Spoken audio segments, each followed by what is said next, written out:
afternoon, good evening. Elevator girl daw ako, sabi ng asawa ko. Guys, yung food niya mamaya, initing na lang niya yung celery with salmon. Tapos dagdag na lang niya itong yung konting soup. Initin na lang niya sa oven habang nasa labas ako. Parating ganyan pag nasa labas. Hindi pwedeng magutom mga aking hobby. Tapos dito tayo nagluto sa baba.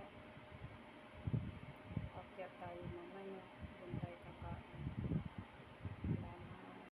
Good morning, good afternoon, good evening, my muna mo. Good morning again with the same sando. Yan. Kain muna dito sa baba, ay sa taas. Nagluluto sa baba.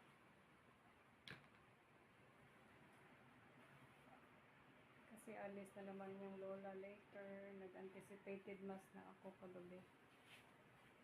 But still, dadaan pa din ako. Ganun talaga. Pag may transactions ako, dumadaan ako sa bahay nila. Bon appetit. Bon appetit. Bago ang lahat. Kasi napakagulo ko. Don't talk, just follow. Just eat. Sa premiere ko mamaya, hindi ko maano yun. Kayo na bahala, guys. Busy talaga.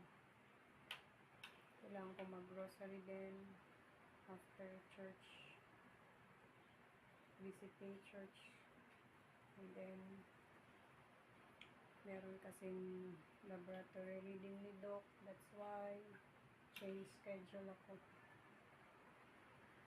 Salamat. Thank you so much. Dada! Bon appetit! Smaklik! No. Dada! Yun na tayo dito. Yung chocolate.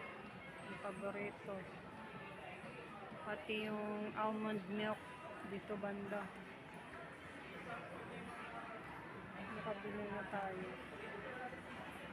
Tapos, palabas na tayo. Ayan, dito sa Crunchies. Tapos nakabayad na rin tayo sa wala kasi sa market. Kaya ito na, bayad na tayo. Tapos, palabas na tayo. Dito tayo sa SM Store. Tapos ulit tayo bread. Doon na tayo dadaan. Kasi doon banda yung bread. Bago tayo papasok sa grocery. Okay? Lakad-lakad tayo. Maano rin tayo dyan sa paborito kong store. Terra Nova. Salamat!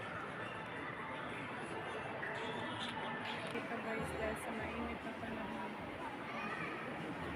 Tapos, dito naman tayo bibili sa Kumore. Yung whole wheat bread nila. Valid din naman to ng for 6 days.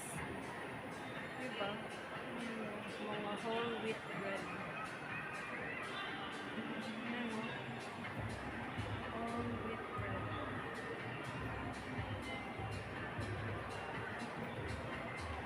Dami kang mapagpipilian.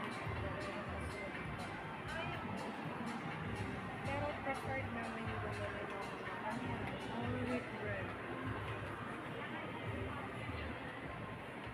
Hinili ko lang. Tapos meron pa sila dito sa cheese star. Pero alam mo na, mag-iingat pa tayo sa food. Ayan na, meron pa sila dito. Blueberry. Wow. Mga ensaymada. Wow.